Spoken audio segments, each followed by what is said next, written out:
Pemirsa, kami mendapatkan informasi mengenai Syekh Ali Jaber yang ditusuk orang tak dikenal di Masjid Falahuddin, Lampung. Dan untuk mengkonfirmasinya kami akan menanyakan langsung dengan Syekh Ali Jaber yang sudah tersambung melalui sambungan telepon. Assalamualaikum Syekh Ali Jaber. Waalaikumsalam warahmatullahi wabarakatuh. Bagaimana kondisi Syekh saat ini? Alhamdulillah sudah membaik dan sudah dijahit cukup dalam. Hampir kurang lebih 10 jahitan, ada 6 di dalam dan 4 di luar. Astagfirullah. Syekh, itu posisinya ditusuk di mana? Di bagian mana? Di ototnya bagian tangan kanan, bagian atas. Oke, ini bisa diceritakan kronologi kejadiannya Syekh? Ini di Masjid Salahuddin seperti kegiatan biasa.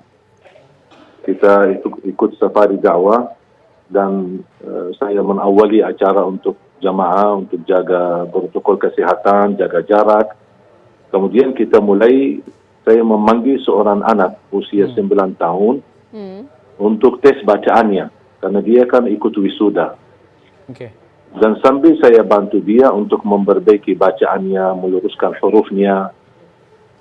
Dan begitu selesai, saya minta HP-nya ibu si anak ini untuk foto bersama lah buat kenang-kenangan.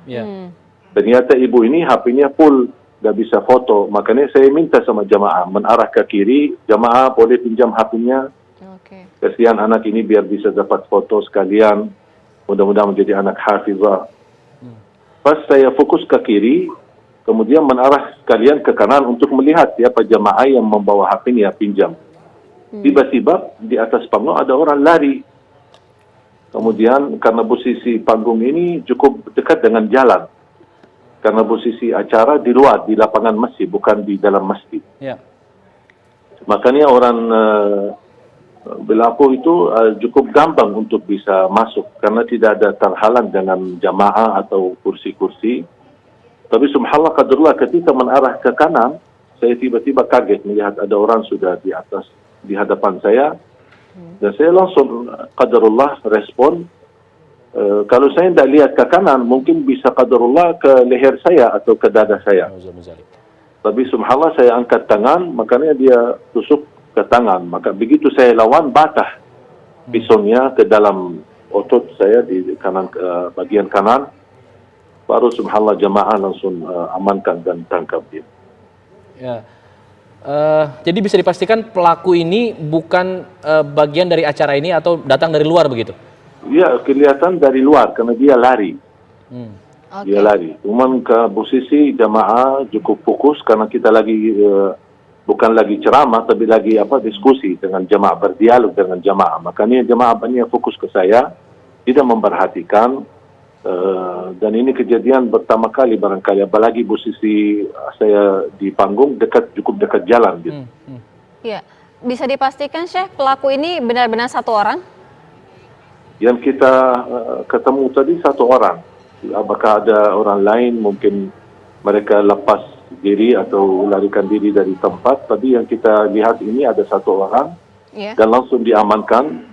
Ya, jujur saja kasihan pas lihat jamaah menghajar dia dan mukul dia, saya bilang jangan, amankan aja dulu, biar ini tugas polisi, jangan kita main hukum sendiri. Iya, Syekh, mendengarkan informasi tidak Syekh, siapa sebenarnya pelaku ini? Sampai titik ini belum saya mendapatkan berita apa, karena baru saja diamankan, karena habis ditahan oleh jamaah, diamankan di ruang masjid, sambil menunggu polisi datang dan petugas polisi datang dan membawa beliau ke kantor polisi. Oke, jadi mungkin bisa diceritakan lagi untuk luka yang Syekh alami saat ini di bagian mana saja? Mulai sedikit nyeri, awal-awalnya saya berdarah terus sampai baju saya di sebelah kanan semuanya basah. Karena darah, kata dokternya cukup banyak yang keluar.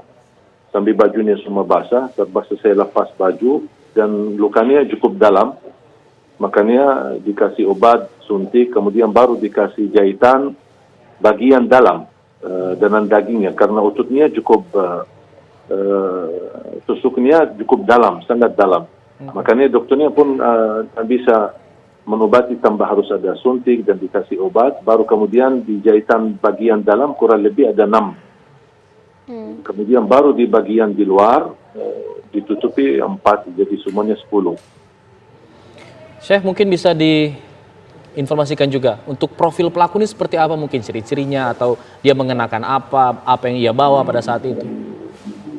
Nah, saya lihat anak itu masih anak muda banget ya. Mungkin diperkirakan 20 tahun lah. Ya. Orangnya kurus banget. Jadi saya merasa orang ini kalau saya lihat ya dari wajahnya dia ketika saya berhadapan dan diamankan, nampaknya bukan mudah untuk melakukan hal seperti ini. Pasti ada kedorongan atau ada yang menyuruh atau ada apa ya gitu. Jadi karena saya lihat dari segi, mohon maaf, fisiknya, dari segi ini tidak mungkin dia bisa dengan cara mudah. Butuh mental yang kuat untuk melakukan hal seperti ini. Ada yang ia teriakan atau omongkan ketika melakukan perbuatannya itu, Syekh? Enggak, sama sekali tidak. Diam. Hanya diam, cuman ketika dia angkat pisunya, dan subhanallah pas panitia kebetulan ada banyak yang sudah ada video live, ada yang lagi live, ada yang lagi rekam. Pas saya lagi berlangsung ceramah. Jadi semua terekam ini mulai dari titik awal sampai akhir. Ini terekam semua. Jadi beliau aku tidak berbicara apa-apa. Acaranya sudah berjalan berapa lama hingga kemudian kejadian itu? Kenapa? Acaranya sudah berjalan berapa lama hingga kemudian terjadilah? Baru mulai. Belum 15 menit. Baru awal ketika saya melihat di spanduk, ada spanduk tulisan wisuda. Saya tanya sama panitia, ini wisuda apa? Dia bilang wisuda hafalan Quran. Udah, mana salah satu anak boleh naik panggung, saya mau tes bacaannya. Dan alhamdulillah posisi si anak ini ada di sebelah kiri, bukan di sebelah kanan. Iya. Baik, terima kasih banyak Syekh Ali Jaber. Kita doakan insya Allah Syekh Ali cepat diberikan kesembuhan. Dan kejadian seperti ini tidak terjadi lagi ya. Jangan sampai terulang lagi. Semoga jadi peringatan untuk semua pihak. Terima kasih. Assalamualaikum.